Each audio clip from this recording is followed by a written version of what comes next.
Well, here we go. Friction and equilibrium. Again, a fascinating little subject, and you're going to have a good time having a look at this. It's really interesting, and it's very easy again. A double bonus. So, friction exists as one of two different forms in any given situation. We have static friction, which opposes motion while the body is still stationary, and we have dynamic friction, which is opposing motion while the body is moving. Now, when a force is exerted on a stationary body, friction acts as an equal and opposite force to keep that body stationary. The result is no movement. Okay, there we go. P is a force exerted. The friction force will oppose that with equal and opposite force, such that the body will not move. Okay, no movement. That's in the initial stages when you have exerted a reasonably small force P. Friction can keep up with you up to a certain point, and then it kind of can't do it anymore. So, as P is increased, the friction force increases to match P. It'll increase to match P, resisting movement up to what's called a limiting value of the frictional force, which itself depends on the roughness of the surface. The rougher the surface, the higher this limiting value would be. At this value of P, this limiting value of P, balanced by the frictional force, the body is still in equilibrium, but it is actually on the point of moving when the frictional force equals the force exerted P, and the frictional force is at its limit. Because if P is increased any more, the body will move, and the limiting friction is then maintained at this maximum limiting value, which is mu times n. Mu is the coefficient of friction, n is the reaction force, the normal force exerted by the plane on the body as a result of the body pushing down on the plane because of gravity. How are you going? It's really interesting. You'll get it if you think about it. Now, in this scenario here, we've got the body is moving because we've now increased P to the point where it's greater than mu n. Okay, so the friction force can no longer fight. It has to give up, but it still keeps its limiting value in place as the body slides along this plane. Because P is greater than mu n, and there is a net force moving it in this diagram to the right. So mu, as I said, is called the coefficient of friction. Its value increases as the friction or roughness of the surface in contact with the body increases. Okay, if you had a completely perfectly smooth body with no friction, mu would be 0, and mu goes up and up and up as the roughness of the body increases. Alright, now this scenario here, we've got no friction. This is a nice little diagram. Have a look at this. No friction. Now we're increasing static friction here, and I'm drawing you a graph of it here. Here's the friction force here, and here's the exerted force P. So we're matching. Friction is matching P, Newton for Newton here. No movement, right? Okay, let's increase it a bit more. We've increased P, and this has matched it by increasing a little bit more so that they're exactly balanced, no net force, the thing doesn't move, alright? Now, still more, we've increased P a bit more, and FR has also increased to match it so that there's no net movement. Now, in this particular situation, we've reached the limiting frictional force here. P has been increased to the point where the friction force equals mu n, the limiting friction force, and this cannot increase any more. So if you increase P any more beyond that, this guy's a goner. He still keeps up the fight with his mu n, but P will now be greater than mu n. Mu n will be maintained at this level, the limiting friction, but the body will start to slide. There it goes. Now you watch.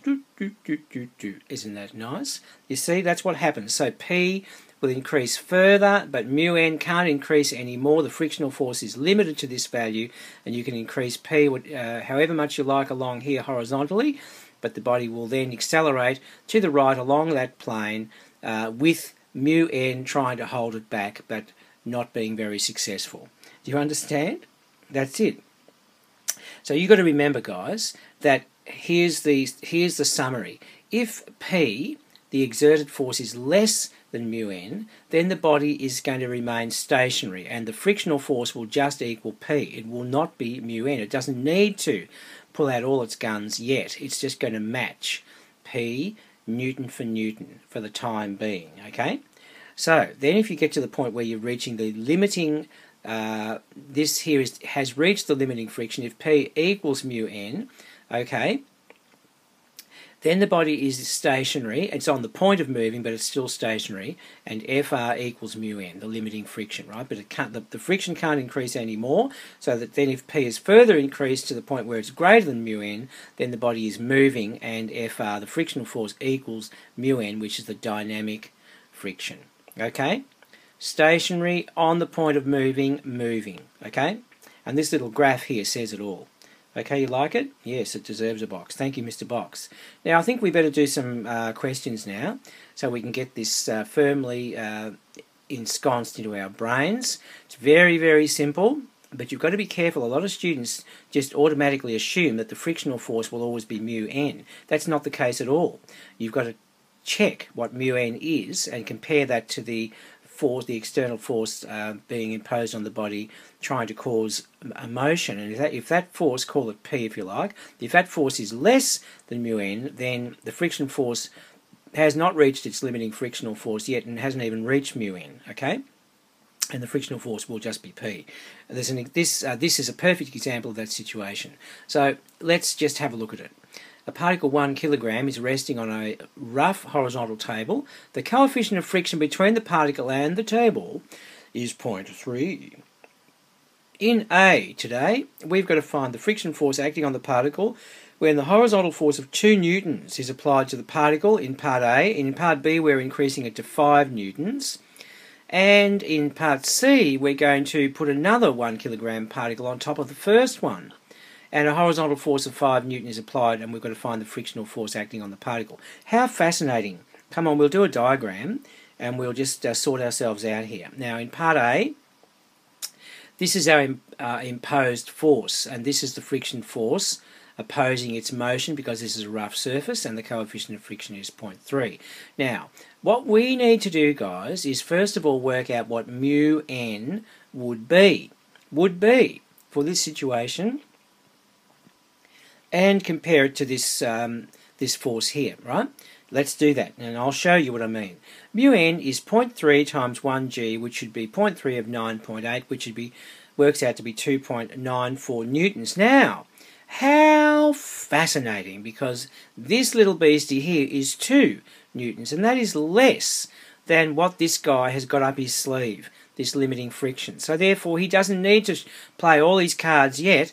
He can just keep the keep the frictional force at 2 and match this guy Newton for Newton with 0.94 still up his sleeve. Okay? So therefore, the answer to the question is, guys, the friction force acting on the particle in this scenario will be exactly matching this. It'll be 2 newtons. Okay? So there it is. You see that? It's very easy, but don't go assuming that the frictional force is just mu n all the time, as a lot of students do. They get really caught short with that. Okay, B. What have we got here in Mr. B? Well, the horizontal force is now increased to 5 newtons. We've got to find the friction force now acting on the particle. Well, I think I know, because, look, this is mu n. See, this is mu n. So this is all this guy's got to basically try and oppose the motion with. The 2.94 is the limiting friction, isn't it? Right? So, therefore, we've got here, we've got 2.94 this away. I did have 2.98 there, so I just did an abracadabra in case you think you're seeing things. 2.94 there, that's our limiting friction. This baby here is 5, so it's going to move, isn't it? It's going to move, and therefore the frictional force is going to be 2.94, the limiting value, but alas, it cannot stop the body moving. However, the frictional force will be its limiting value at mu n, which is 2.94 newtons, okay? So now the plot thickens again, and what we're going to do now is we're going to put another 1 kilogram on top of what we've already got. So now we've got 2g, gravitational force of 2g pulling down here, which then in turn pushes on the table, and then the table pushes back with the reactional normal force of 2g up that way, and of course with implications on what our frictional forces can do up to their limiting value. So we'd have to work out mu n again, where n is this as our limiting frictional value. So therefore, that would be, look at that, instead of 2.3 times 9.8, it's 0.3 times 19.6, which is what 2g is, and that comes to 5.88. Well, blow me down. Look, this is only 5.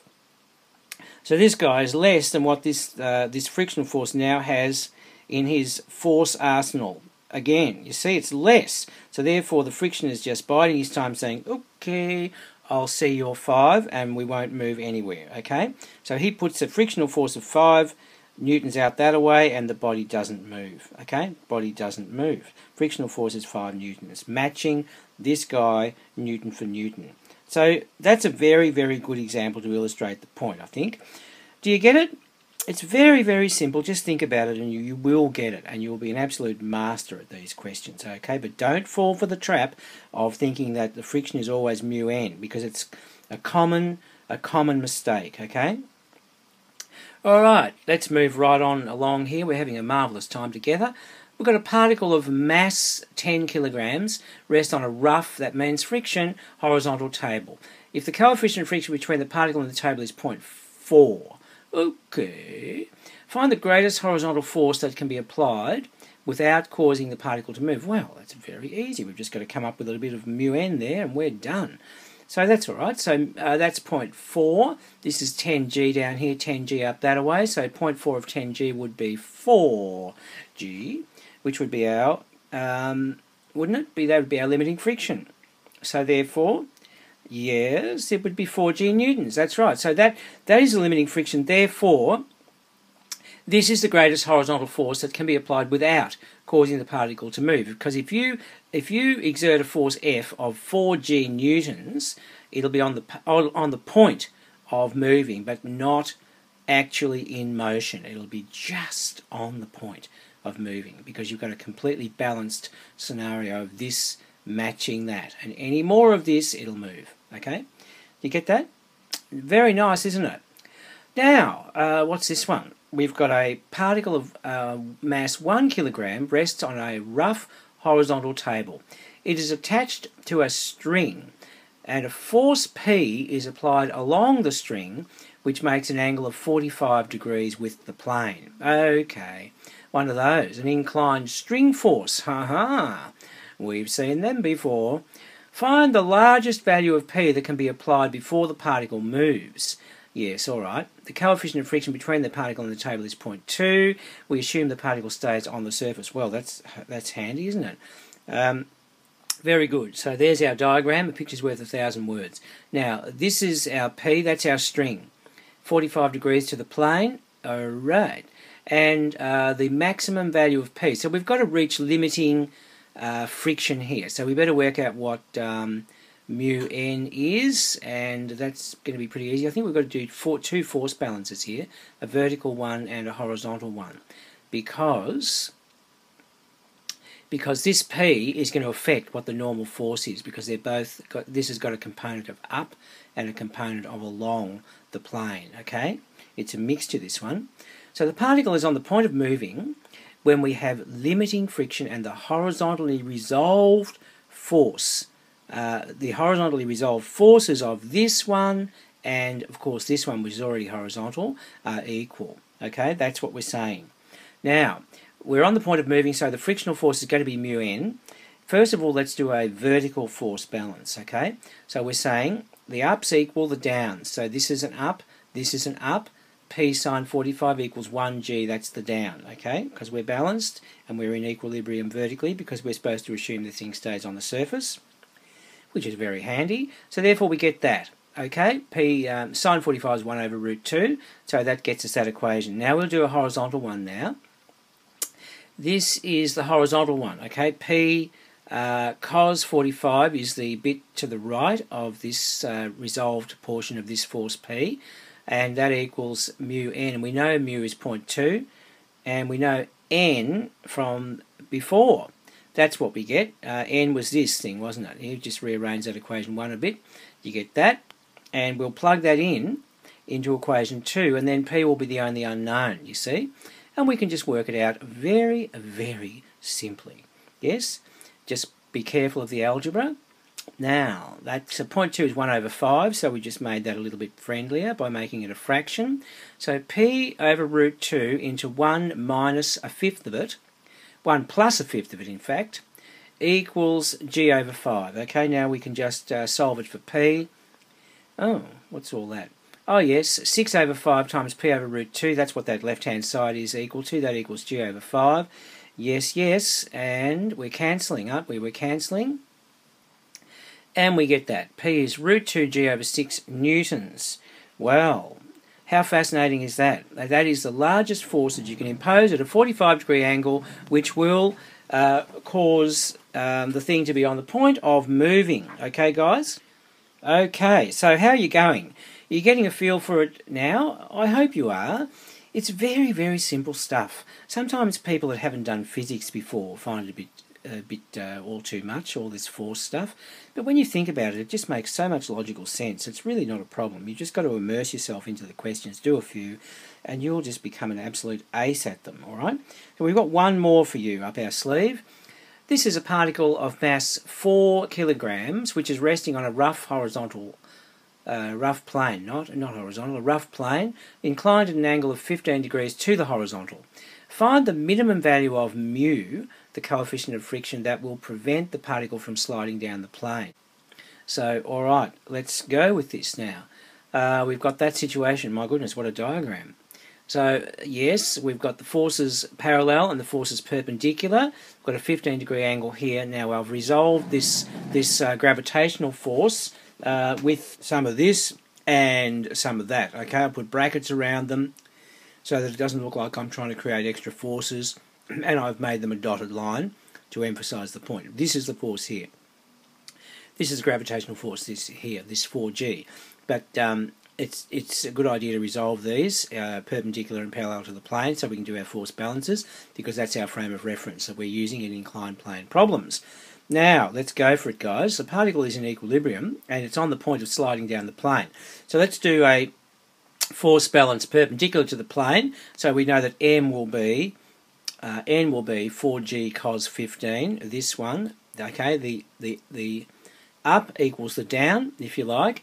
And also, if we do a force balance parallel to the plane, we know that 4G sine 15, which is this one, will equal mu n, okay? Will equal mu n. Now, therefore, if we substitute n from equation 1 into equation 2, therefore, what are we going to get, guys? We're going to get this, and you'll see. You see how the 4's, the mass of the thing is going to cancel out? So what you're going to get here is the g's will also cancel out, and you'll simply get that mu is actually tan of 15 degrees. Tan of the angle, whatever the angle that the plane is inclined from the horizontal with, it'll be that particular tan of that angle. Okay, so mu will be tan 15. So that is the minimum value of mu, the coefficient of friction, that will prevent the particle from sliding down the plane. Okay, very interesting, isn't it? It's very, very interesting. So mu min is tan 15, and that's the end. And of course, you know what you are, huzzah, and you will go far, providing you do lots of practice. And that's it from me for this session, and we'll see you next time with some more exciting stuff. I think the finale next time in the area of dynamics. All right, bye for now.